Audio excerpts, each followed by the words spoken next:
al hombre de la tierra. Ahora le podemos decir en alta voz, inmortal y libertaria como Tupac Amaru: campesino, el patrón ya no comerá más tu pobreza. Hoy conoceremos uno de los temas más polémicos, no solo para un sector de la población, sino también para el otro lado. La reforma agraria de Perú en un primer momento tuvo la intención de conseguir que las grandes porciones de tierra distribuidas en pocas manos se hicieran más productivas al repartirlas en gente que trabajaría a la tierra. También conseguir que aquellos poderosos latifundistas se industrializaran al ser su única alternativa. Las personas expropiadas obtuvieron el derecho a ser indemnizadas según una tasación realizada por el Estado y sobre la base de un justiprecio cuyo pago era imperativo por mandato constitucional. Hasta antes de la reforma, la población campesina estaba adscrita a la tierra y no se le reconocía derecho ciudadano. Es a partir de esta y otras medidas implementadas por Velasco que la población campesina deja de ser invisibilizada. Para dilucidar este dilema, el video se separa en 5 partes. La primera parte será cómo y por qué Velasco aplicó la primera reforma agraria. La segunda parte será la ley Schlimper, promulgada en el gobierno de Alberto Fujimori. La tercera parte, cómo y por qué progresó en las últimas décadas el agro en el Perú. La cuarta parte, la nueva ley agraria después del paro agrario. Y finalmente, la quinta parte, que significó o simbolizó la reforma agraria de Velasco. Para comprender cómo el país llegó a este escenario, tenemos que remontarnos a la historia. Y la historia es muy larga. Para los que no deseen relleno, pueden adelantar el video. Los incas tuvieron sus inicios en la región de Cusco, en el valle que rodea al río Urubamba, área actualmente conocida como el Valle Sagrado. Se consolidaron en el 1200 a.C. y se extendieron gradualmente hasta que finalmente dominaron las tierras altas de los Andes en el siglo XV, bajo el liderazgo de Pachacútec. Durante el siglo antes de la llegada de los españoles, el imperio inca se extendía a lo largo de un enorme tramo de la costa occidental de Sudamérica, desde Ecuador hasta Chile. Cuando los españoles empezaron sus exploraciones por la costa de Sudamérica en las primeras décadas del siglo XVI, el emperador de los incas era Huayna Cápac. Este emperador seguía el ejemplo de su padre y su abuelo y expandía el reino hacia el norte, hasta lo que es hoy Quito, Ecuador. En 1527 o 1528, el inca Huayna Cápac súbitamente se enfermó y murió junto con su hijo mayor y sucesor designado. El legítimo heredero era su hijo, el príncipe Ninan Cuyuchi, que murió casi al mismo tiempo que su padre, víctima de una extraña peste que asoló la región ecuatoriana. Probablemente fue la viruela traída por los españoles que se propagó desde Panamá. Pero como aún en vida, Huayna Cápac había designado a Huáscar como segundo sucesor al trono imperial. Entonces, este ciñó la Mascaypacha, que lo acreditaba como el gobernante del Tahuantinsuyo, al que también aspiraba su hermano bastardo Atahualpa, que habiendo nacido en el Cusco, había sido asimilado a la nobleza de Quito, y que de esta forma veía postergadas sus ambiciones. La guerra duró hasta 1532, cuando Atahualpa venció a su hermano y se preparó para entrar victoriosamente en la capital, Cusco. Pero en el mismo mes que Atahualpa venció a Huáscar, Francisco Pizarro y su banda de conquistadores dejaron de moverse por la costa y los márgenes del imperio y subieron los Andes para reunirse con Atahualpa mismo. Atahualpa se hallaba en Cajamarca, de camino a Cusco, para coronarse inca, cuando recibió la visita de una expedición española al mando de Francisco Pizarro. Francisco Pizarro le capturó por medio de un ardid. Atahualpa ofreció pagar un enorme rescate a cambio de su libertad y Pizarro aceptó su oferta. Pero los españoles temieron un ataque indígena y decidieron traicionar y deshacerse de Atahualpa. Tras recibir el rescate, le acusaron de traición, de conspiración contra la corona española y de asesinar a Huáscar. Le sometieron a juicio, le sentenciaron a muerte y le ejecutaron por estrangulamiento. Tras la muerte de Atahualpa, muchas etnias huascaristas que hasta entonces habían estado dominadas por el imperio inca se sublevaron e intentaron recuperar su independencia. Los incas partidarios de Huáscar, encabezados por Manco Inca, otros de los hijos de Huayna Cápac, se unieron a los españoles para derrotar a Calcuchicmac, Quisquis y los demás partidarios de Atahualpa.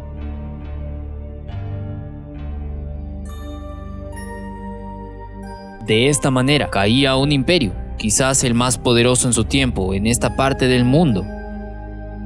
No solo había caído un imperio, sino que al caer los líderes también cayeron sus creencias y costumbres. Los descendientes del imperio se enfrentaron en una serie de ocasiones en las próximas décadas que culminaron con la ejecución del último líder inca por parte de los españoles, el famoso Tupac Amaru, en 1572. El virrey Francisco Toledo, tras las visitas que realizó por todo el virreinato, implantó las reducciones de los indios. Los indígenas eran reunidos en un pueblo donde vivirían apartados de los españoles. Esta medida tuvo dos finalidades. Primero, facilitar la labor evangelizadora a las órdenes religiosas. Y segundo, saber el número exacto de indios para estimar el tributo que los indígenas debían entregar a los corregidores. La carga tributaria variaba de acuerdo al número de pobladores de una reducción o pueblo de indios. Y es que esta reglamentación no tuvo en cuenta la variabilidad en el número de la población andina, ni tampoco los estragos que causaron las enfermedades europeas que llegaron al virreinato del Perú en los primeros años de conquista.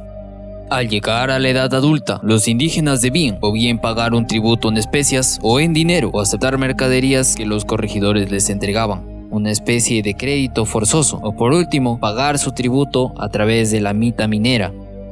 Ante esta crítica situación, muchos indígenas preferían huir de las reducciones y llegar, en el mejor de los casos, a una hacienda donde siempre faltaba la mano de obra.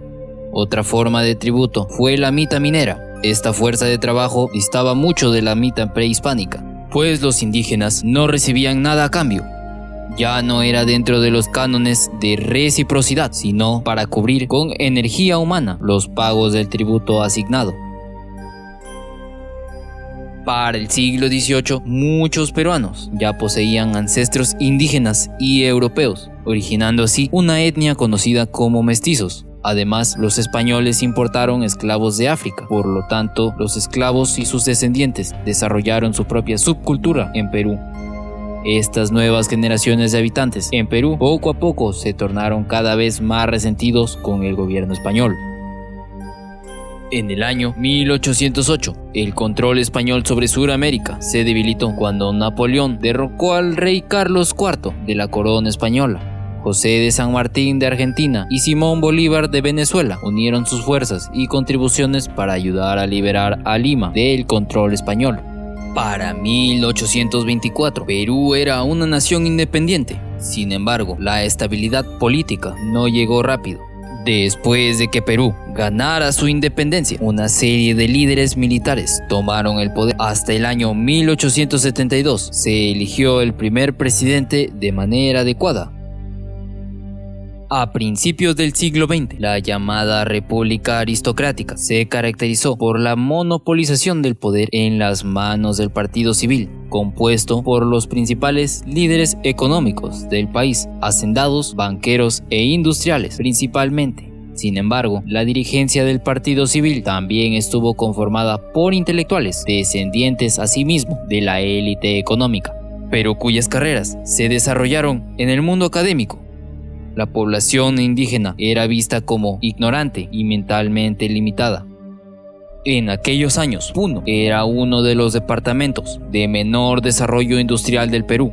Tenía una economía agropecuaria poco tecnificada y una población mayoritariamente indígena y analfabeta. Allí convivían tres estamentos bajo una violenta tensión social: el comunitario indígena, el feudalismo terrateniente y el capitalismo mercantilista comerciante, a los que se sumaba el gamonalismo patriarcal y el clero católico.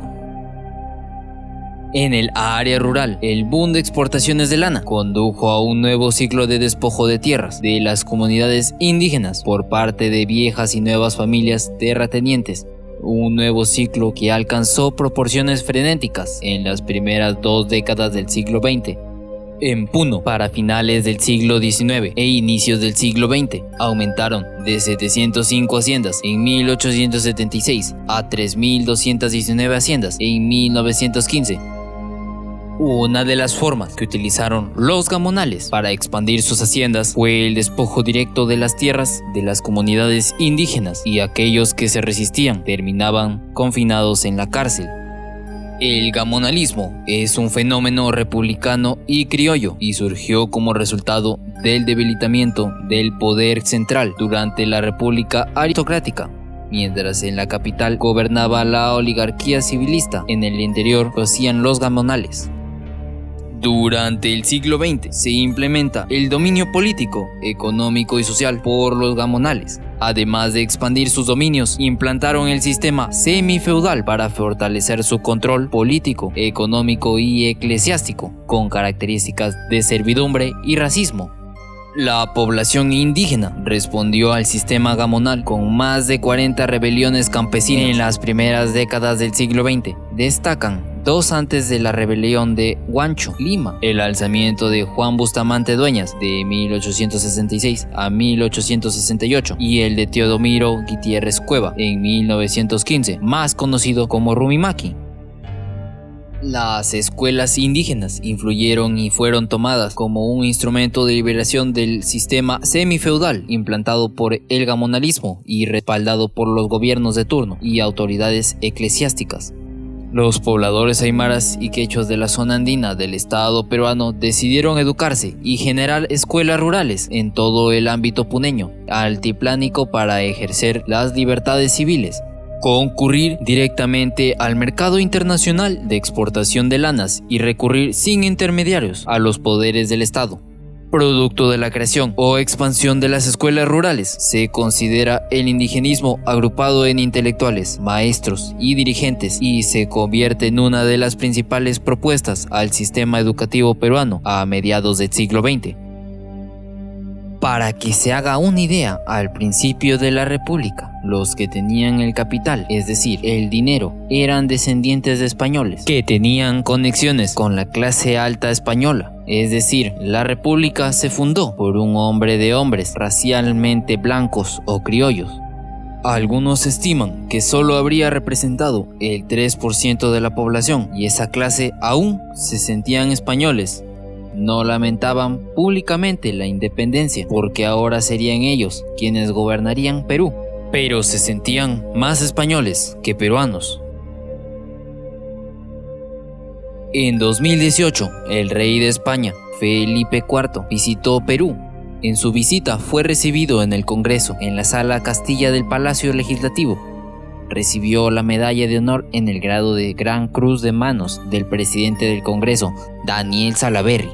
En esta reunión, algo muy curioso ocurrió. Algunos congresistas se manifestaron algunas palabras que podrían herir a ciertos peruanos, palabras que denudaron una nostalgia por el virreinato y la monarquía. Nosotros admiramos y apreciamos España, nos sentimos desde el Tratado de Tordesillas españoles, claro, toda América debió ser española, pero claro, los límites y las ambiciones durante muchos años no respetaron los tratados de aquella época. La penetración portuguesa ha sido muy grande, hasta el día de hoy parecería como de Brest, pero en fin, en todo caso, hemos querido siempre representar, y el núcleo de España se ve mucho en Lima y en el Perú.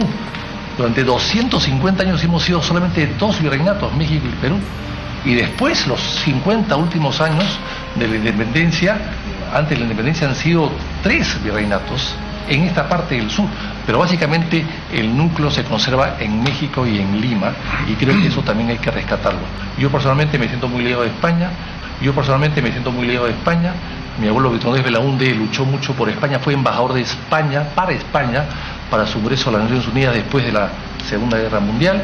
Hay una calle en Madrid que lo recuerda, el Vitronés Belaúnde. Así es que hay una vieja tradición en familia con España que espero conservar, y por tanto estamos muy contentos de que si en 300 años no nos visitaron durante la época del virreinato, en 200 años o algo menos de república ya han venido 2 veces. Yo me apellido Petrozzi, así que muy español no soy, pero me siento español por ser peruano, porque son muchas más las cosas que nos unen que las que nos separan. Estudié mi carrera en Madrid, así que conozco muy bien España, la amo profundamente, y fui testigo del discurso de su padre aquí. Estaba yo en quinto de media y vine con mi clase del colegio a escuchar al joven rey de España que sentaba las bases de la democracia en su país después de 40 años de dictadura. Este momento, comprenderá usted que para mí ahora como parlamentario es mágico. Oí al padre, hoy conozco al hijo. Queremos presencia cultural española en el Perú. Queremos presencia peruana también en España. Yo veía siempre y anhelaba profundamente que se nos viera como a Buenos Aires y a México. Buenos Aires y México heredaron lo mejor del intelecto español. Nosotros queremos eso aquí. Lo anhelamos porque nos sentimos en el fondo de nuestro corazón parte de un conjunto de naciones que tienen un mismo fin, la hispanidad. Y a pesar de nuestra diversidad, reconocemos nuestra religión católica, reconocemos nuestras tradiciones, reconocemos hasta en nuestro pensamiento la presencia de España. Gracias por eso, no nos olviden, el Perú los quiere y los reclama. Gracias.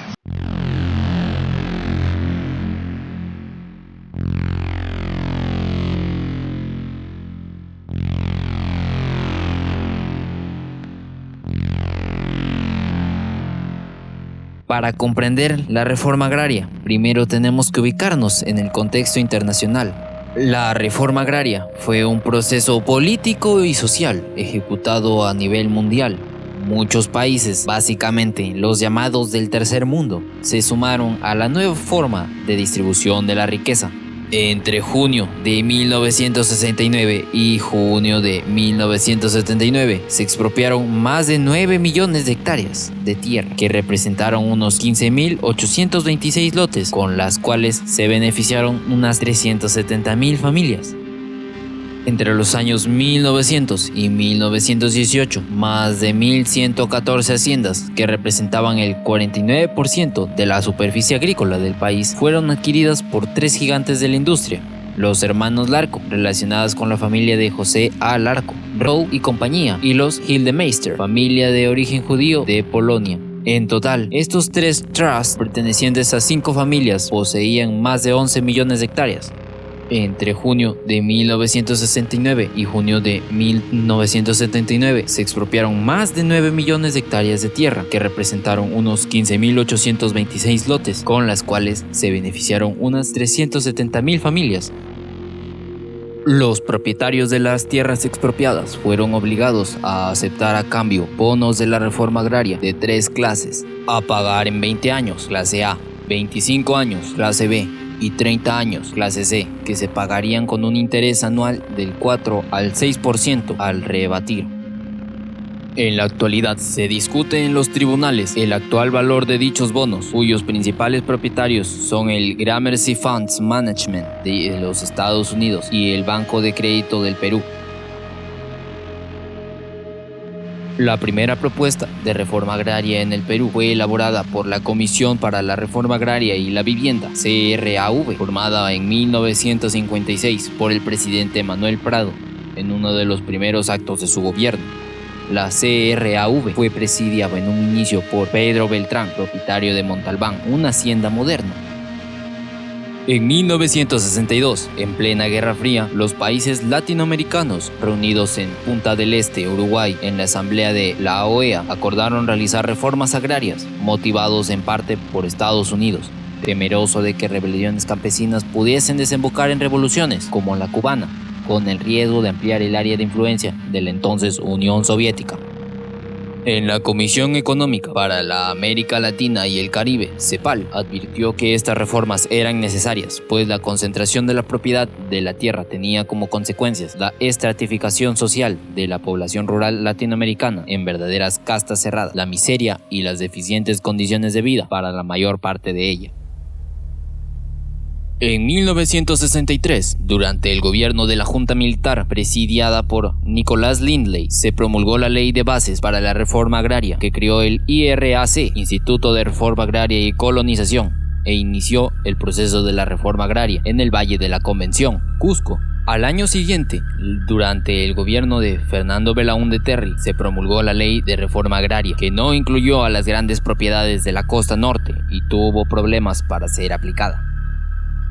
2 años antes, Carlos Malpica, diputado y militante del Movimiento de Izquierda Revolucionaria MIR, había presentado un proyecto de ley de la reforma agraria en el Congreso.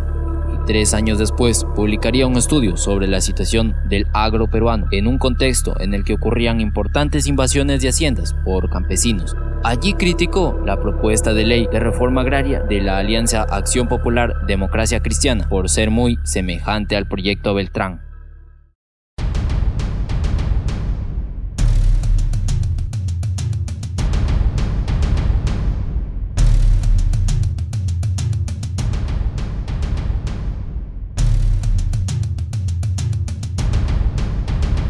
Han pasado más de 50 años del golpe de Estado impulsado por el general Juan Velasco Alvarado, quien derrocó a Fernando Belaúnde Terry el 3 de octubre de 1968.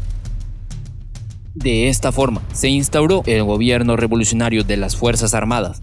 Formó parte de los gobiernos militares nacionalistas que en la misma época aparecieron también en Ecuador, Panamá, Bolivia y Honduras, cuya característica fue de una mixtura entre ideologías progresistas en lo social, nacionalistas en lo económico y antiimperialistas en la política exterior.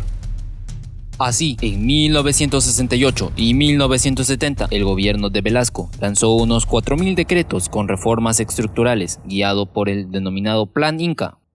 Buscó distribuir la propiedad, reformar el agro, implementar una comunidad industrial y nacionalizar las industrias básicas, petróleo, pesca y minería.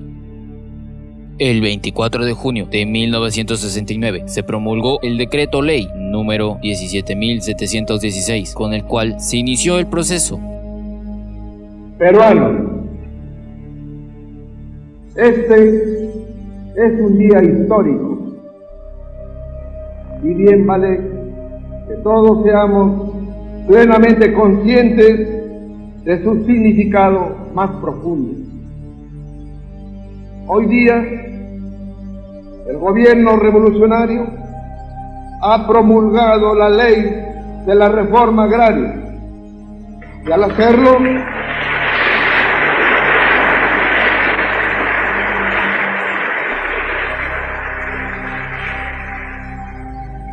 ha entregado al país el más vital instrumento de su transformación y desarrollo. La historia marcará este 24 de junio como el comienzo de un proceso irreversible que sentará las bases de una grandeza nacional auténtica, es decir, de una grandeza cimentada en la justicia social y en la participación real del pueblo en la riqueza y en el destino de la patria.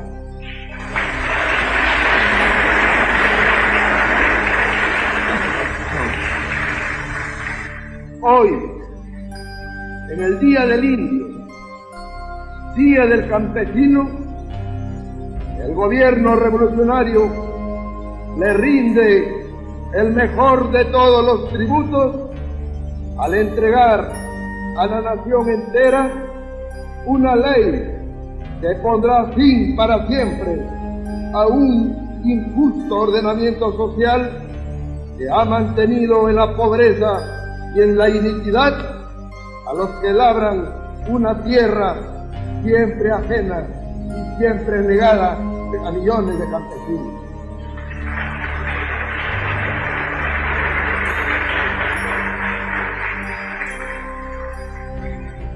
Lejos, pues, de las palabras de vanos homenajes, el gobierno revolucionario concreta en un instrumento inapelable ese anhelo nacional de justicia por el que tanto se ha luchado en nuestra patria. De hoy en adelante, el campesino del Perú no será más el paria ni el desheredado que vivió en la pobreza, de la cuna a la tumba, y que miró impotente un porvenir igualmente sombrío para sus hijos.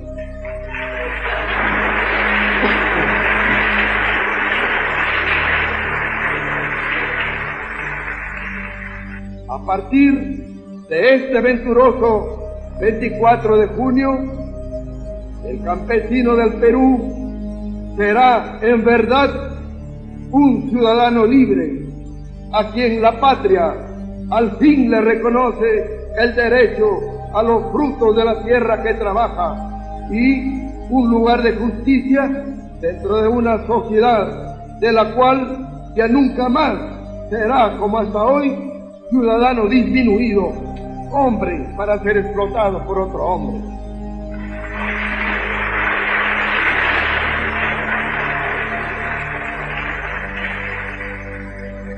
Al asumir el gobierno del país, la Fuerza Armada asumió también el solemne compromiso de realizar una vasta tarea de reconstrucción nacional.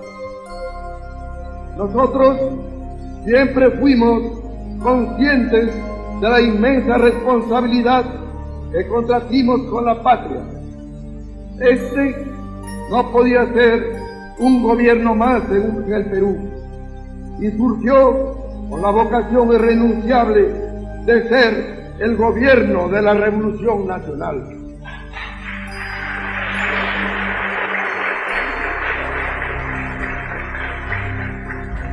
Más aún, nosotros declaramos que realizar la transformación de este país constituye la justificación histórica del gobierno de la Fuerza Armada.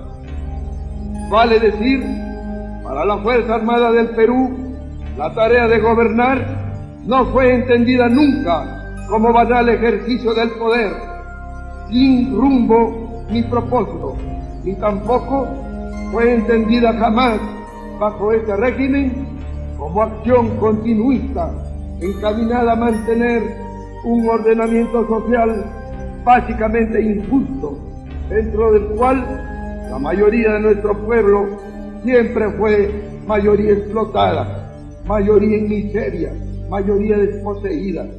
Nosotros no asumimos el poder político para hacer de él botín y negociado, ni instrumento perturbador de la injusticia.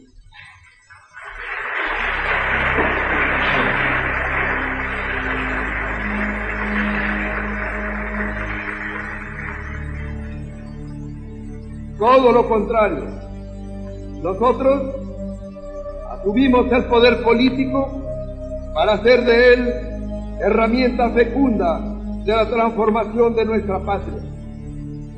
No nos movió otro propósito. Quisimos darle al Perú un gobierno capaz de emprender con resolución y con coraje de su auténtico desarrollo nacional. Fuimos desde el primer momento conscientes de que una empresa así demandaría de todos los peruanos sacrificio y esfuerzo, porque sabíamos que en un país como el Perú, caracterizado por abismales desequilibrios sociales y económicos, la tarea del desarrollo tenía necesariamente que ser una tarea de transformación.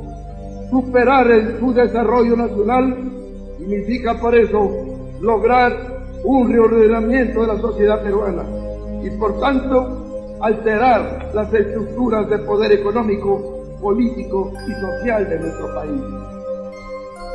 Por comprenderlo así, surgimos como gobierno revolucionario, es decir, como régimen fundamentalmente orientado al logro de la transformación integral de nuestra patria.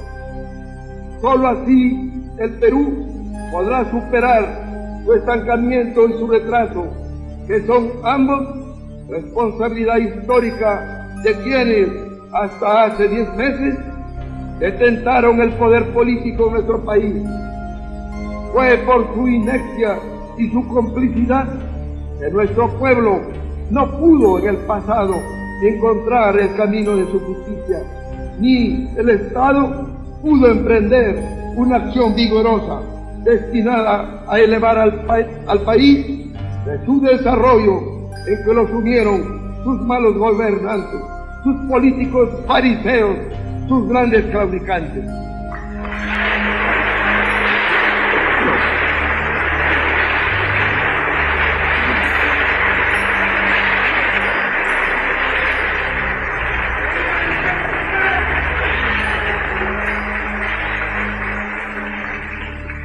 Hoy todo eso ha quedado atrás para siempre.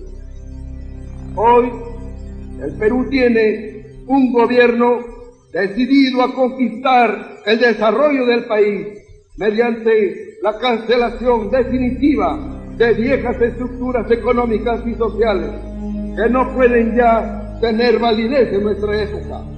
Las reformas profundas por las que tantos compatriotas han luchado están ya en marcha. Y dentro de ellas, la más alta prioridad corresponde sin duda alguna a la reforma de las estructuras agrarias del país. Por eso, fiel a la razón misma de su existencia, fiel a los compromisos asumidos ante el país y ante la historia, fiel a los postulados explícitos de la revolución, el gobierno de la Fuerza Armada le entrega hoy a la nación peruana una avanzada ley de reforma agraria que marcará el comienzo de la verdadera liberación del campesinado nacional. En los años siguientes, alrededor de 11 millones de hectáreas fueron adjudicadas a cooperativas y comunidades campesinas. Dos tipos de cooperativas fueron formadas: las cooperativas agrarias de producción social, CAPS, y las sociedades agrícolas de interés social, SAIS. Las CAPS fueron formadas en las haciendas agrícolas de la costa como propiedad colectiva de los trabajadores agrícolas. Las SAIS fueron organizadas en las haciendas ganaderas de los Andes como combinación de cooperativa de trabajo asalariado y comunidades campesinas tradicionales. Usted se preguntará, ¿en qué consiste la Ley 17.716? Entre sus objetivos principales eran: A. Eliminación del latifundio, del minifundio y de toda forma antisocial de tenencia de la tierra. B. Establecimiento de empresas de producción de carácter asociativo de base campesina. C. La reestructuración de las comunidades campesinas tradicionales. D. El establecimiento de una agricultura organizada a base del esfuerzo asociativo de los agricultores. E. La creación de nuevos mercados a través de una justa distribución del ingreso que incremente el poder adquisitivo de la población marginada. F. El desarrollo paralelo de las industrias de transformación primaria en el campo. Para que se haga una idea de las dimensiones de la ley, en su capítulo primero, artículo 4, dice lo siguiente: el Estado asume la obligación de promover la financiación de la reforma agraria y de los planes de fomento agropecuario e incluirá anualmente el presupuesto funcional de la República, las partidas necesarias para cubrir las obligaciones que contraiga en el cumplimiento de la presente ley. En su capítulo 2, artículo 7 de la ley, establece lo siguiente: se dedicarán a los fines de la reforma agraria las tierras que a continuación se enumeran: A. Las tierras abandonadas y las que reviertan al dominio público, así como las eriazas. B. Los predios rústicos del Estado y de las personas jurídicas de derecho público interno. C. Las expropiadas conforme a esta ley. D. Las comprendidas en parcelaciones privadas debidamente calificadas. E. Las habilitadas para fines agrícolas por acción directa del Estado o mediante obras financiadas con fondos públicos. Y F. Las provenientes de donaciones, legados y otras similares en favor de la reforma agraria. En su capítulo 4, el artículo 51 dice lo siguiente: los propietarios de predios afectados están obligados a permitir las inspecciones y mensuras que deben practicar los peritos de la Dirección General de la Reforma Agraria y Asentamientos Rurales conforme al artículo anterior, bajo apercibimiento de empleo de la fuerza pública. Asimismo, los propietarios de predios afectados están obligados a permitir las inspecciones y mensuras que deben practicar los peritos de la Dirección General de Reforma Agraria y Asentamientos Rurales conforme al artículo anterior, o la formulase con datos falsos o inexactos u omitiere alguno, será sancionado con una multa de hasta 50% del valor de la afección, sin perjuicio de la acción penal a que hubiere lugar. En la parte Patrimonio y Financiación de la Reforma Agraria, en el capítulo 2 del artículo 173, dice: autorizaré al Poder Ejecutivo para que, a solicitud del Ministerio de Agricultura y Pesquería, emita bonos de la deuda agraria hasta por la suma de 15.000 millones de soles. En esta época también se creó el símbolo que simbolizaría la reforma agraria, aunque en un comienzo la intención fuera otra. Incluso hoy en día los partidos políticos la siguen usando como movimiento social. El creador del logotipo del Cinamos fue Jesús Ruiz Durant, un artista plástico, diseñador, fotógrafo y catedrático universitario. El logotipo del Cinamos es una versión estilizada de un retrato de Túpac Amaru II, donde el sombrero crea una letra T y los largos cabellos del líder andino del siglo XVIII hace las veces de A. Ambas letras entrecruzadas son las iniciales del nombre del caudillo. Su inspiración para este diseño fueron las cartillas y láminas escolares. Se trataba de un emblema sencillo y fácil de asimilar, por lo que muy rápidamente se expandió por todas partes. El Sistema Nacional de Apoyo a la Movilización Social, más conocido por su acrónimo Cinamos, fue una entidad estatal creada en junio de 1971 por el gobierno de Juan Velasco Alvarado, primera fase del gobierno revolucionario de las Fuerzas Armadas del Perú. Funcionó como el partido político del gobierno, satisfaciendo la necesidad de contar con una base social de apoyo, en contradicción del discurso antipartido, tesis del no partido de Velasco. Las prácticas del Cinamos repitieron el tradicional sistema de favores que ha caracterizado desde siempre a los movimientos políticos peruanos. Los complejos agroindustriales de la costa fueron los primeros en ser alcanzados por la reforma. El 24 de junio de 1969, soldados armados ingresaron a las haciendas azucareras de la costa norte para tomar las instalaciones y desalojar a sus propietarios, avanzando así, según Enrique Mayer, en la toma de los privilegios de la oligarquía terrateniente nacional. La Confederación Campesina del Perú apoyó la expropiación de las haciendas, pero criticó la formación de estas supercooperativas y defendió el derecho de las comunidades campesinas a recuperar las tierras de las haciendas adjudicadas a las SAAIS.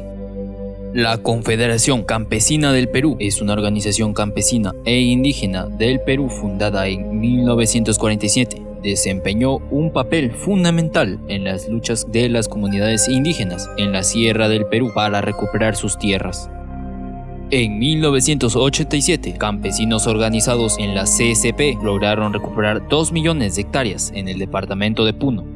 Entre 2006 y 2011 hubo 2 activistas de la CSP en el Congreso del Perú: Hilaria Supa Guamán, del Cusco, previamente dirigente de la Federación Departamental de Campesinos del Cusco, y Juana Huancahuari, de Ayacucho, presidenta de la Federación Agraria Departamental de Ayacucho, integrante del Comité Ejecutivo Nacional de la CSP hasta 2005. En 1972 fue promulgada la ley número 19.400, la cual liquidó las organizaciones de los hacendados, la Sociedad Nacional Agraria, la Asociación de Ganaderos y la Asociación de Productores de Arroz. Para 1979 se habían expropiado 9.1 millones de hectáreas de las 30 de tierra cultivable en el país. De 1969 a 1979, que fue lo que aproximadamente duraron los gobiernos de Juan Velasco Alvarado y Francisco Morales Bermúdez, se expropiaron 9.065.772 haciendas y 15.826 fundos. A haciendas tradicionales como Huiro, Pucuto, Pistipata, familia de la Torre Romainville, Cartavio y Paramonga, Casa Grande, Roma, El Choloque, La Pared, Cayaltí, Pucalá, Pomalca, Laredo, Huando, Calipuy, pasaron a ser cooperativas administradas por los trabajadores. Al mes de marzo de 1975 se habían expropiado un total de 7.873 fundos, lo que había dado un total de 6.664.308 hectáreas expropiadas. con un total de costo para el Estado de 12.131.576.343 soles. En el 2012, el Tribunal Constitucional anunció que elaboraba una resolución para que el gobierno cancelara la deuda. La deuda de la reforma agraria se estima impagable, puesto que los valores reconocidos a más de 20.000 agricultores grandes y pequeños que fueron perjudicados estaba por debajo de un 50avo de su valor real, es decir, 11 millones de hectáreas fueron bonificadas a un valor 50 veces menor al real. Empresas agrícolas del norte del Perú obtuvieron valores incluso menores. Hacer un estimado del valor de la deuda del Estado con 20.000 empresarios peruanos es hablar de cientos de millones de dólares. Si asumimos que una hectárea estimaba un valor actualizado de $2.000 americanos.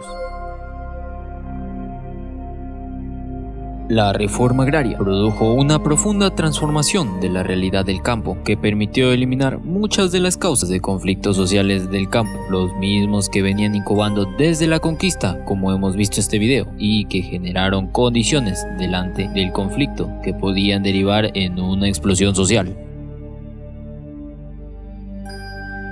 Sin embargo, no todos los efectos de la reforma agraria han sido positivos. De hecho, se pueden apreciar los siguientes problemas luego de la reforma agraria.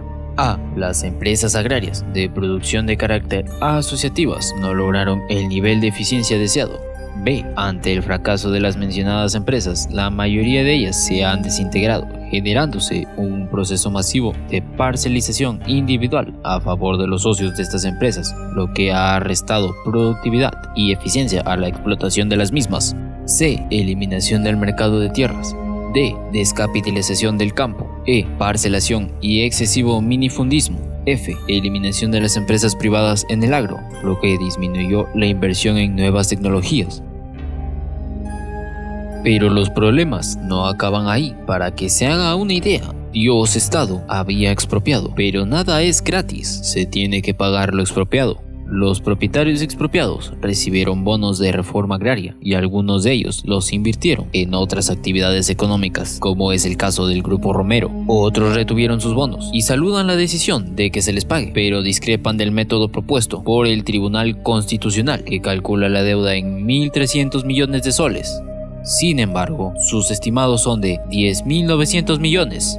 Usted se preguntará, ¿quiénes son los propietarios de estos bonos? Los expropiados crearon la Asociación de Agricultores Expropiados por la Reforma Agraria, ADAEPRA, una asociación que reclamaba al Estado que se les pague los bonos según el índice de precio al consumidor y una valorización actual de sus tierras. Los miembros también incluyen a la Asociación de Bonistas de la Deuda Agraria del Perú, ABDA, y personas y compañías privadas, quienes son tenedores de bonos de la Reforma Agraria. Según el historiador Carlos Monch, si esto es verdad, la sentencia serviría principalmente no para reparar a las víctimas de la reforma agraria, sino para beneficiar a dos grandes empresas que se han estado comprando bonos a precio vil para embolsarse ahora sumas millonarias. En 2001, el Tribunal Constitucional ordena el pago a valor presente que no llegó a ser ejecutado. El Tribunal Constitucional le otorgó al Poder Ejecutivo un plazo de 6 meses para emitir un decreto que reglamente el procedimiento para el registro, actualización y forma de pago de la deuda agraria. A partir de esta fecha, el Estado peruano tendrá un plazo de 2 años para reconocer y actualizar la deuda de cada tenedor y de 8 años para efectuar el pago desde que se realiza dicho reconocimiento. De esta manera, se calcula que todos los bonos de la reforma agraria podrían estar cancelados en los primeros meses del 2024. En el 2012, el exministro de Economía, Ismael Benavides, señaló que los procesos de pago de la deuda de la reforma agraria se podrían cancelar por medio de bonos transables en 30 años a una tasa de menos del 5%. De esa forma, el monto que cubriría las deudas no generará impacto sobre el déficit fiscal y el pago no aumentará la deuda externa. En 2013, el funcionario del directorio del Banco Central de Reserva, Drago Kisic, aseguró que el fallo del Tribunal Constitucional acerca del pago de los bonos agrarios saldrá un antiguo problema que tenía el Perú y que no perjudicará en la economía del país, pues se podrá pagar en un lapso de 8 años. En 2013, Pedro Olaechea, director de la Asociación de Tenedores de Bonos de la Reforma Agraria, afirmó que el fallo del Tribunal Constitucional se está tornando oscuro conforme pasan las horas, porque no está clara la valorización de la deuda y hasta ahora se cuestiona su calidad de perjudicados. En 2019 se reveló que en 2014, cuando Pedro Olaechea Álvarez Calderón, el actual titular de la Comisión Permanente del Congreso disuelto, sostuvo reuniones con los entonces miembros del Tribunal Constitucional en representación de los propietarios nacionales y extranjeros de los bonos de la reforma agraria. El objetivo era convencerlos de que anularan un fallo que rechazó una fórmula de pago que exigían sus representados y que equivalía a un desembolso de $14.000 millones por parte del Estado peruano, según reveló el diario La República. Para julio de 2019, el Tribunal Constitucional declaró improcedente la pretensión de los tenedores de bonos que buscan anular la resolución que en 2013 determinó que la deuda debía actualizarse con el sistema de dólar estadounidense y con el índice de precio al consumidor.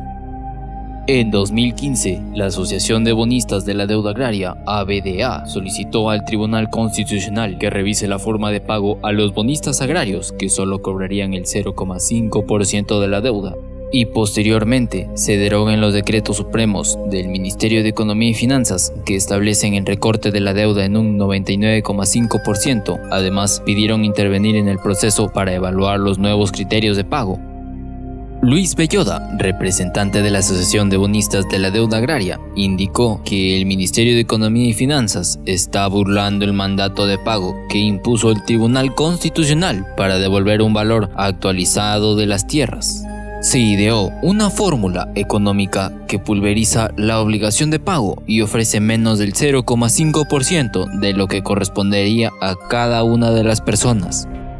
Asimismo, afirmó que el Ministerio de Economía y Finanzas no usó el índice de precios al consumidor, la cual usa el gobierno para calcular cualquier deuda, y en su lugar utilizó la dolarización. Dicha asociación presentó un recurso de revisión al Tribunal Constitucional para que se modifique la fórmula de cálculo de pago. En 2017, Carlos Anderson, asesor de la Asociación de Bonistas de la Deuda Agraria, dijo en RPP Noticias: "No reclamamos una cifra en particular, sino una metodología de actualización de los bonos. Cualquier deuda en el Estado peruano se actualiza de acuerdo con el IPC, se queda. Según la fórmula del MEF, no debe nada". Estas semanas se han emitido 2 resoluciones directoriales del Ministerio de Economía y Finanzas en el que le dice a los bonistas que han pasado por todo el proceso que han inventado que, por ejemplo, a una familia que tenía 50 hectáreas, que sus bonos valen 700 soles. A su padre le expropiaron 11.000 hectáreas. Debería por lo menos como mínimo pagar 2,5 millones. Ese sería su valor aproximadamente, ¿no? 2 millones y medio de soles. De soles. Y según la fórmula hecha por el Ministerio de Economía, ¿cuánto le quieren pagar? Solamente 6.000 nuevos soles. El MEF dice que por 50.000 soles de oro en bonos se cobraría aproximadamente 60.000 nuevos soles. Vean lo que sale con la aplicación al detalle que hace la Asociación de Tenedores de Bonos, quienes, ayudados por economistas, han implementado vía web un método de cálculo. Para que vean, por ejemplo, los resultados aberrantes de la fórmula del MEF, tenemos acá un bono de 10.000 soles a 30 años, clase C, colocado en octubre del 79. 10.000 soles de oro equivaldrían a ¿cuántas hectáreas? Mira, a ver, podrían ser aproximadamente 5 hectáreas. Ya. Ok, entonces tenemos aquí clase C, fecha de colocación octubre del 79, ¿cobraron cupones? No, ningún cupón ha sido cobrado. Capital original 10.000 soles, vamos a calcular el valor. Tenemos el bono de 10.000 soles. De acuerdo al decreto supremo, este bono, que es de 10.000 soles y podría significar aproximadamente 5 hectáreas, Según el decreto, el valor actualizado es de 5 soles. El 3 de diciembre de 2020, promulgada por el régimen fujimorista, el 30 de octubre del 2000, en medio de la crisis política tras la difusión de los Vladivideos, la Ley 27.360, la Ley de Promoción del Sector Agrario, se fue ampliando por largos años, a pesar de haber nacido como un régimen temporal. Conocida también como la Ley Schlimper por haber sido promovida por el entonces ministro de Agricultura del régimen de Alberto Fujimori, José Schlimper Ackerman. La norma fue extendida hasta el 2031 a través del Decreto de Urgencia 043-2019, publicado en el gobierno de Martín Vizcarra. Claro, antes que fuera derogada la ley, una primera ampliación de la mencionada ley, que recién se reglamentó en 2002, se dio en los últimos días del gobierno de Alejandro Toledo. Por aquella época, la ley promovida por Schlimper antes de ser ministro fue accionista de Sociedad Agrícola Droxa, sociedad anónima. Apuntaba a flexibilizar el régimen tributario y laboral para las actividades agroindustriales. Por ejemplo, la tasa del impuesto a la renta se reducía para las empresas que se dedicaban a este rubro de 30% a 15%. Sin embargo, se expandió y consolidó las exportaciones agrarias.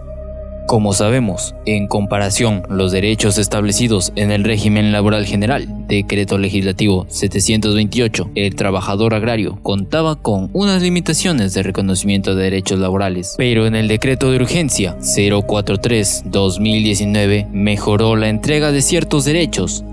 A continuación, encontrará los conceptos laborales del régimen.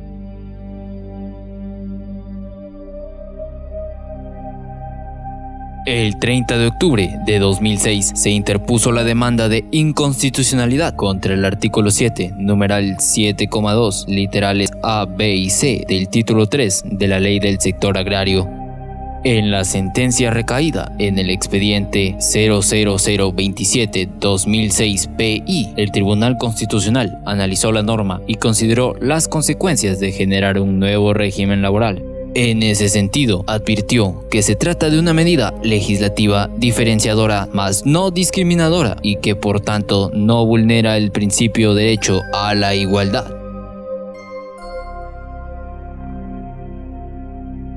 En 2019, las exportaciones peruanas sumarían alrededor de 45.867 millones de dólares, cifra menor en un 4,5% con respecto al año 2018. 48.004 millones de dólares, decir que el monto exportado disminuiría en 2.137 millones. Esta caída se debería principalmente a las exportaciones del sector tradicional peruano, rubro que comprende algunos productos de los sectores minero, petróleo, pesca y agrícola, básicamente commodities, que en conjunto registrarían una variación negativa del 7,5%. En 2020, los envíos de uva llegaron a 1.057 millones de dólares, 20,5%. En los de arándano, 1.031 millones, 25%. Mango, 424 millones, 18,6%. Y mandarina, 257 millones, con 41%. Las exportaciones de palta alcanzaron los 835 millones de dólares, con un aumento de un 1% respecto al año previo. Según el Ministerio de Comercio Exterior y Turismo, Mincetur, las exportaciones tradicionales y no tradicionales habrían alcanzado un récord histórico al registrar un monto de 7.550 millones en el 2020, un 6,7% más con respecto al 2019. Recordemos que en 2019 la cifra era de 7.074 millones de dólares. A pesar de la pandemia del COVID-19, que tuvo un impacto negativo en el comercio exterior a nivel global. Los principales destinos de las exportaciones peruanas fueron China, 28% del total, Estados Unidos, 16% del total, Unión Europea, 13% del total y Canadá, 6%. Los productos no tradicionales se dirigieron principalmente a Estados Unidos, 31%, y a la Unión Europea, 22%. Para que se haga una idea de este éxito, las exportaciones de palta aumentándolas de unos 70 millones de dólares en 2008 a más de 700 millones de dólares en 2018 es el 0,32 del PIB. Para lograr esto, se tuvo que trabajar en la optimización de los procesos de post cosecha y transporte, facilitada por la profunda reforma agraria a finales del siglo pasado y específicamente con la flexibilidad laboral que las empresas tenían. Incluso los colombianos nos veían como un ejemplo a imitar. Eso explica noticias como las siguientes: éxito agroexportador de Chile, Perú y Colombia. El deterioro agroexportador en Colombia. Perú en vías a transformarse en una potencia agroalimentaria.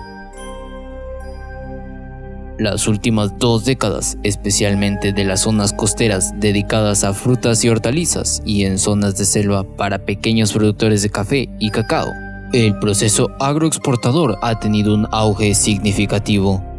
Para que se haga una idea, la demanda mundial por alimentos orgánicos y saludables sigue en aumento y el Perú participa de la oferta preferencial de compradores exigentes venidos de otras latitudes. El techo todavía es alto y apenas se ha explotado la rica biodiversidad del país. Pocos países en el mundo pueden hacer gala de la diversidad de alimentos con que cuenta el Perú. Aunque el territorio peruano es accidentado, la sierra y la selva enfrentan mayores dificultades y altos costos logísticos para la exportación.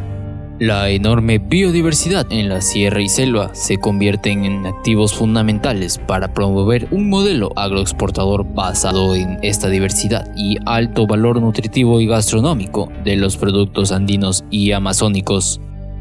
Hay que tener en cuenta que la demanda mundial por alimentos crece año a año y los pedidos de mayor volumen provienen del continente asiático, una región donde la pobreza se ha reducido significativamente. En general, la canasta exportadora peruana no solo es diversificada, sino que sus productos llegan a prácticamente todos los mercados del mundo, sobre todo las verduras y hortalizas, y la oferta nacional encaja actualmente con la demanda mundial.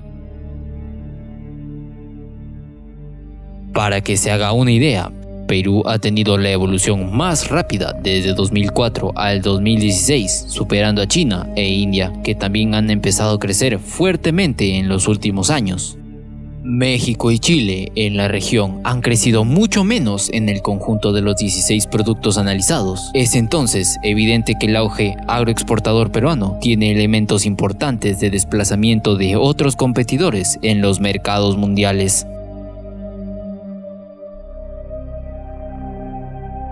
Todo parecía que marchaba bien, directo a convertirse en una potencia alimenticia. Todo hasta que...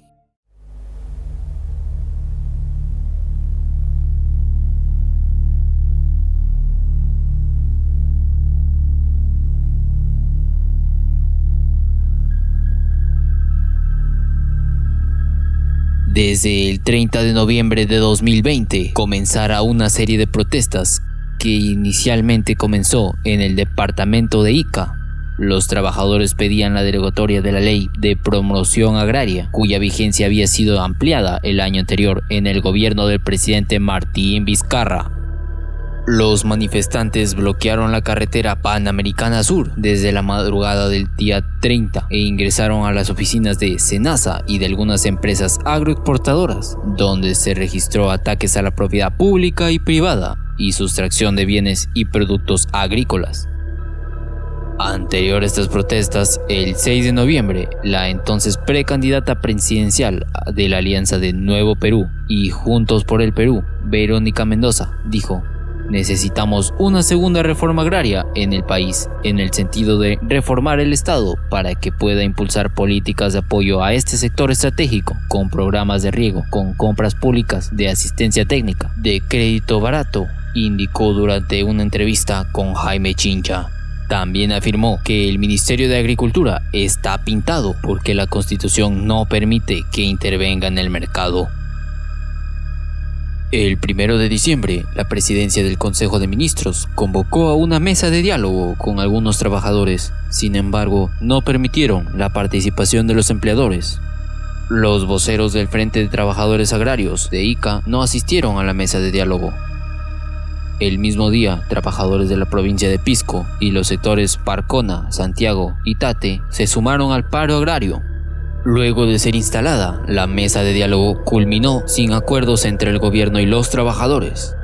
Verónica Mendoza criticó duramente las supuestas pésimas condiciones laborales de los trabajadores en el sector agroindustrial en la región de Ica.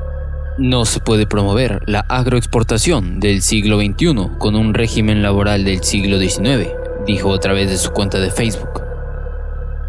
El 2 de diciembre, el ministro de Trabajo, Javier Palacios Gallegos, asistió a Ica a la mesa de diálogo, sin embargo, no logró acuerdos con los trabajadores. Los agricultores decidieron dar una tregua humanitaria para que los vehículos transiten desde las 17 horas hasta las 0 horas del 3 de diciembre de 2020.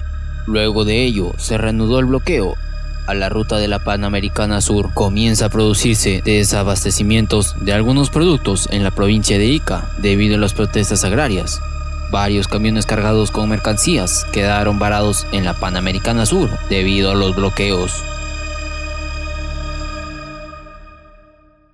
El 3 de diciembre de 2020, trabajadores del sector agrario de la provincia de Virú en La Libertad bloquearon la carretera Panamericana Norte exigiendo mejores condiciones laborales, así como la derogación de la ley de promoción agraria. Al mediodía del 3 de diciembre, diversos medios reportaron un fallecido en las protestas. Este fue un trabajador agrícola que protestaba en Virú. Fue asesinado tras recibir un disparo en la cabeza. Después de su muerte, se hicieron convocatorias de una marcha nacional entre los peruanos para condenar su muerte, además de exigir la mejora de los derechos laborales, y se programó una protesta para el día siguiente. El presidente Sagasti condenó la muerte, afirmando que investigaremos lo sucedido, no queremos que muera nadie más por defender los derechos laborales.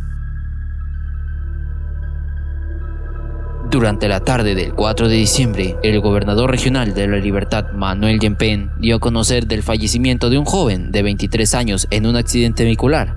Según indicó, la persona no recibió auxilio de una ambulancia porque las carreteras se encontraban bloqueadas.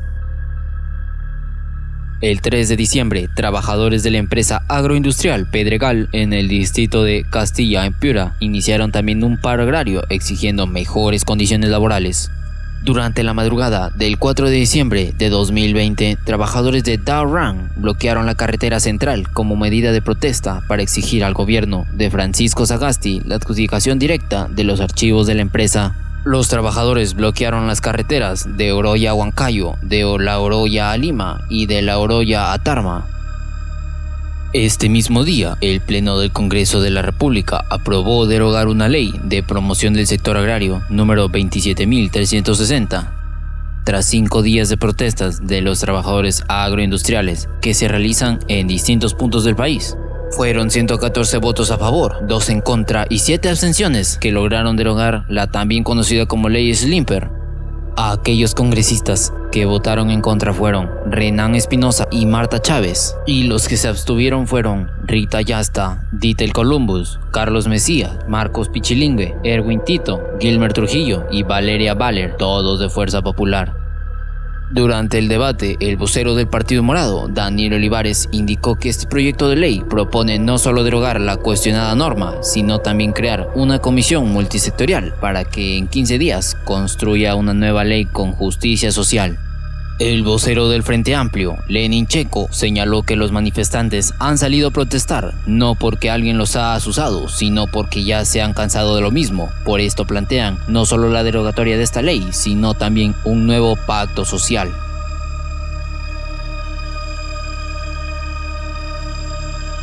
El 21 de diciembre, luego de que el Congreso de la República no aprobara el nuevo régimen laboral agrario, los trabajadores del sector agrario volvieron a tomar la Panamericana Sur con piquetes y barricadas que impedían el paso de los transportistas, mientras los agricultores de Virú se sumaron a las protestas y bloquearon la Panamericana Norte.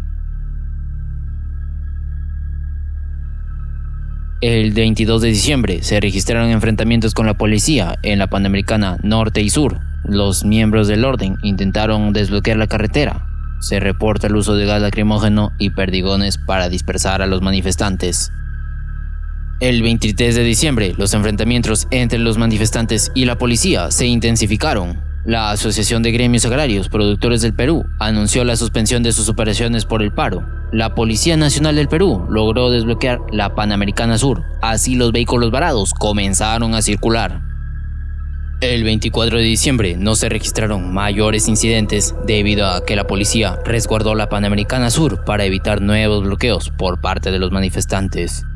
El 29 de diciembre de 2020 se dio por iniciado en el departamento de Ica el paro agrario nacional de 24 horas y no se registraron bloqueos de carreteras por parte de los agroexportadores.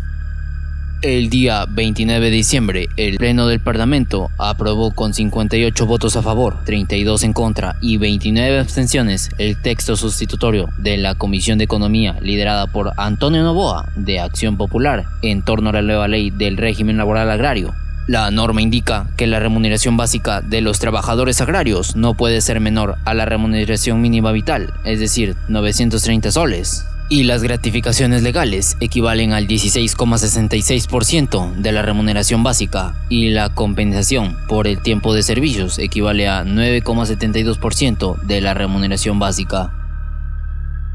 Además de esta remuneración básica, detalla el dispositivo, el trabajador percibe un bono no remunerativo del 30% de la remuneración mínima vital, 279 soles. Esta bonificación especial por trabajo agrario, beta, puede pagarse mensualmente o en proporciones diarias en función al número de días laborados.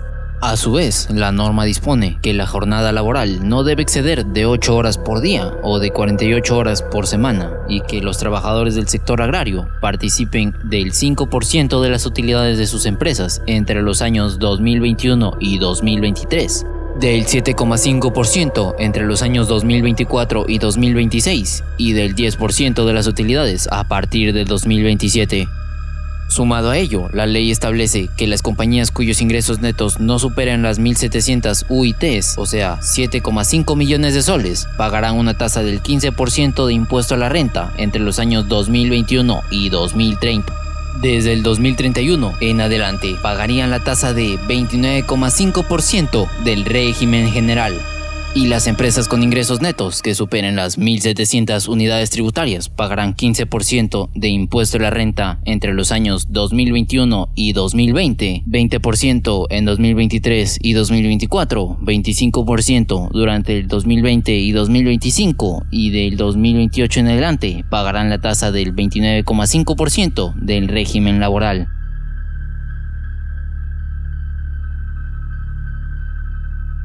El 1 de enero de 2021, ante las manifestaciones en Virú, la presidencia del Consejo de Ministros se reunió con el gobernador regional del Departamento de la Libertad para entablar una mesa de diálogo. Ese mismo día, los manifestantes desbloquearon la Panamericana Norte. El 2 de enero de 2021, la Defensoría del Pueblo informó del fracaso de lo hablado en la mesa de diálogo. Hay un compromiso, pero no podríamos decir que es un acuerdo, porque no hubo ninguna acta firmada entre la entidad pública y los representantes de los manifestantes. El 4 de enero de 2021 se inició una nueva mesa de diálogo, luego de que lo hablado en la primera mesa de diálogo haya tenido poco éxito en lograr calmar las manifestaciones. En estas manifestaciones comenzaron a circular gráficos como el siguiente. Pero casi nadie mostró el verdadero gráfico, el cual sería el siguiente. El incremento de los índices de exportaciones en el país se ha movido de 150% aproximadamente en el 2004 a 800% en el 2019. Por otro lado, la evolución del salario en el sector agrario ha sido del 150% aproximadamente a 330% aproximadamente. Vemos entonces la desigualdad y la falacia que resulta en contexto el crecimiento de las agroexportaciones, así como el justo reclamo de los agricultores. Lo que falta en este gráfico es el costo de productos, es decir, las instalaciones, las maquinarias, el coste de transporte y especialmente el costo de producción. Como tampoco casi nadie habló de la informalidad o por qué existe la informalidad. La Ley 27.360 contemplaba un incremento del 8% del jornal diario de 36 soles con 29 céntimos a 39 soles con 19 céntimos para jornada mayor a 4 horas diarias de promedio y compensación por tiempo de servicios CTS del 9.72% de la remuneración básica con gratificación de 16,66% de esta. Se esperaba un incremento de 15 a 30 días de vacaciones por año. Al respecto, la agricultura es un sector que se caracteriza por requerir muchas veces trabajo a destajo.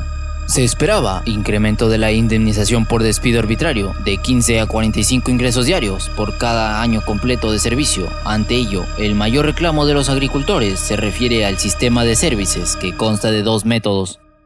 Por subcontratación. Empresa agrícola contrata empresas servicios para que éstas tercericen la contratación de trabajadores. Captación laboral. Servicios son contratados para captar trabajadores que ingresan a laborar formalmente en empresas agrícolas. Como tampoco casi nadie le dio importancia que la paralización de la carretera Panamericana Sur debido a la protesta habría generado pérdidas de hasta cerca de $40 millones al sector agroexportador. En cada día de protesta se estaría impidiendo la salida de 200 contenedores de productos agrarios, representando una pérdida de $10 millones al día.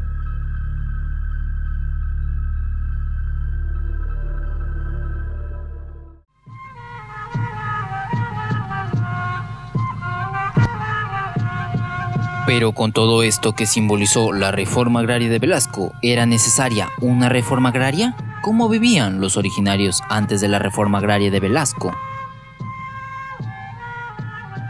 En 300 años de colonia, los descendientes del imperio del Tahuantinsuyo fueron casi exterminados y los sobrevivientes hechos mendigos, despojados de sus tierras y de su identidad. Para que se haga idea, muchas estimaciones calculan que antes de la conquista, 15 millones de habitantes y al terminar la conquista, 50 años después, 1 millón.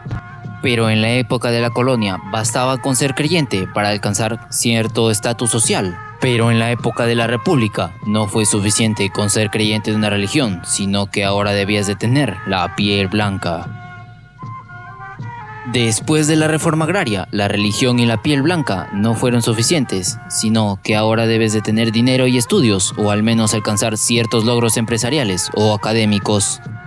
Según el historiador Antonio Zapata, nos dice: Velasco terminó con la clase terrateniente expropiando sus haciendas y entregándoselas a los campesinos. Este acto tuvo un enorme contenido liberador y generó ciudadanía en el país. Se acabaron los pongos y los siervos. Aparecieron los trabajadores con iguales derechos que sus patrones. La reforma agraria eliminó el latifundio y el minifundio. También a partir de esta fecha es obligatorio pagar a todos aquellos quienes trabajan en el campo. Después de la reforma agraria, los originarios tenían la obligación de votar, por ende, la posibilidad de participar en la política. Para el que no haya comprendido, cuando la república llegó, no solamente había creado un vacío de poder, sino además un caos en la estructura jurídico-administrativa. Lo cierto fue que hasta mediados del siglo XIX, en el Perú, continuaron vigentes las leyes españolas. El tributo indígena y la esclavitud fue en medio de esta inicial anarquía política y jurídica, cuando numerosos mestizos y criollos aprovecharon para ir apropiándose de tierras de las comunidades campesinas. Aunque parezca insólito, en la colonia se protegió más a la población indígena que en esta etapa auroral de la República. Según José Carlos Mariátegui, el problema indígena en el Perú era de fundamental importancia y denunció que los indios carecían de derechos y que vivían en condiciones infrahumanas como objeto de una secular explotación gamonal. El gamonalismo es un término que empezó a acuñarse y a usarse a mediados del siglo XIX en el sur andino peruano para designar a hacendados advenedizos sin casta de cuño colonial y sin mayor refinamiento que expandieron sus tierras y su poder sociopolítico, arrendatario clientelista, a costa de expropiar por medios ilícitos y violentos a los comuneros de los ayllus indígenas. El problema del indio era un tema de gran beligerancia debido a que la estructura semifeudal del país tenía sus más agudas contradicciones precisamente en el campo, donde la población era mayoritariamente indígena. El gobierno del país estaba en manos de grandes terratenientes agroexportadores que echaban la culpa del secular atraso del Perú a las amplias masas de campesinos indígenas que, según ellos, vivían embrutecidos por el alcohol, la coca y otros vicios que naturalmente les eran proporcionados por los propios hacendados. Eso explica por qué en 1931, durante el debate del Congreso Constituyente, había la propuesta de que los indios debían ser eliminados para reemplazarlos con inmigrantes blancos, puesto que estos últimos harían la grandeza del Perú, mientras los primeros representaban su atraso.